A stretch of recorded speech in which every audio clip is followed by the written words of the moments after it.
Nung nasa Dumaguete kami, nalaglag sa akin. Hindi ba taga Dumaguete? Siya po, taga Dumaguete. Ha? Napakaganda doon sa Dumaguete. Ano? Kasi nung ako yung nagsikihor, Dumaguete ang baba namin. Ayun, oo, doon na talaga. Dami foreigner. Anong sakit niyo nung una? Sakit na rin? Ano yung, Hindi siya pinapatay. hindi ako pinapakalit. Hindi ako makabangon. Hindi makabangon. Ngayon nakakapag-zumba na. Oo, nakapag-zumba na. Oo, lakas na. Saka maganda ng katawan niyo ngayon. Ayun. Napakaganda na. Ayun. Punta lang kami para magpasalamat. Salamat lang. Oo, Salamat. Kay Lord, nagpasalamat pa kaya. Ay, oo. Siya, very good. Kasi ako ipipitsuging instrumento lang ng Panginoon. Pero nagpagaling sa inyo ang Panginoon buhat. Nasa lang kami. Okay na yun, bago naman.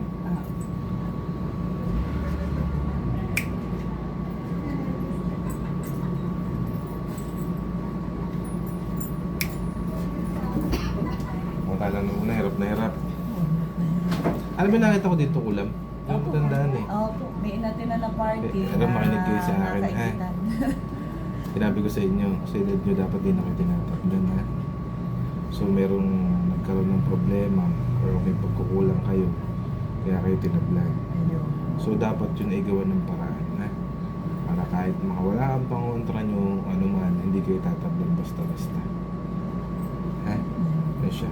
Enjoy nyo na ang buhay nyo, magsumba everyday. Salamat. Diyan Punta kayo lang na kami po. para magkasama. Apa, kay Lord ha, ang pagtake ko Oo, palagi. Praise the Lord.